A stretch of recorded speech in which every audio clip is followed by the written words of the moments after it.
بسم اللہ الرحمن الرحیم۔ اسلام کی تاریخ بہت ہی دلخراش واقعات سے بھری پڑی ہے۔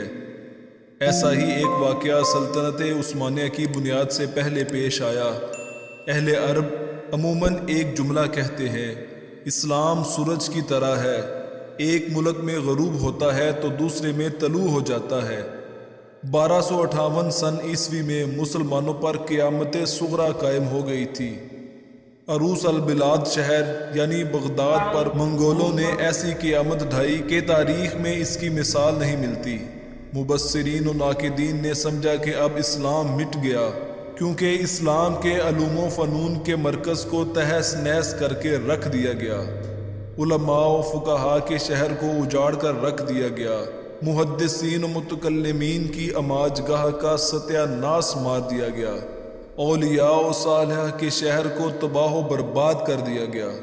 مگر عین 1258 سن عیسوی میں، یعنی اسی تباہی و بربادی کے سال، حکیم مطلق جناب رب العزت نے امت مرحومہ کو ابو السلاطین حضرت غازی عثمان رحمۃ اللہ علیہ کی صورت میں ایک سورج عطا فرمایا، جس نے تاریخ کی عظیم سلطنت اور مسلمانوں کی سب سے طویل المدت بادشاہت قائم کی تھی۔ ایسی سلطنت جو 3 بر اعظموں پر حاکم تھی، ایسی سلطنت جو خالص اہل سنت ماتریدی صوفی عقائد کی نشر و اشاعت کرتی تھی۔ اس سلطنت کی بنیاد میں صوفیاء علماء کا اہم ترین کردار تھا۔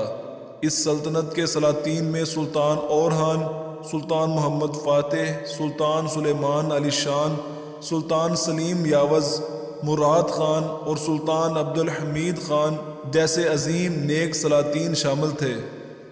1258 سن عیسوی میں اللہ رب العزت نے عربوں کو ان کی آسائشوں اور خدمت اسلام سے دوری کی وجہ سے رسوا کر کے ترکوں کو امت مرحومہ کی خدمت کا موقع دیا، اور پھر ترکوں نے تقریباً 700 سال امت کی رہنمائی بھی کی اور خدمت بھی کی۔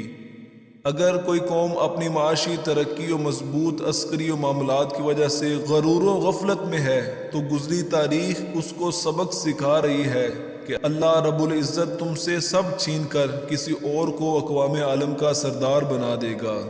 فروغ شمع تو باقی رہے گا صبح محشر تک، مگر یہ بزم پرانوں سے خالی ہوتی جاتی ہے۔ فروغ شمع یعنی اسلام تو بڑھتا جائے گا، مگر خود دیکھ لیں کہ ایک قوم کی حیثیت سے ہمارا اس فروغ میں کتنا حصہ ہے۔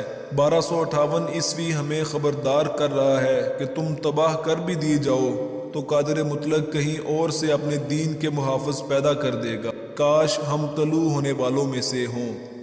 جہاں میں اہل ایمان صورت خورشید جیتے ہیں، ادھر ڈوبے ادھر نکلے، ادھر ڈوبے ادھر نکلے۔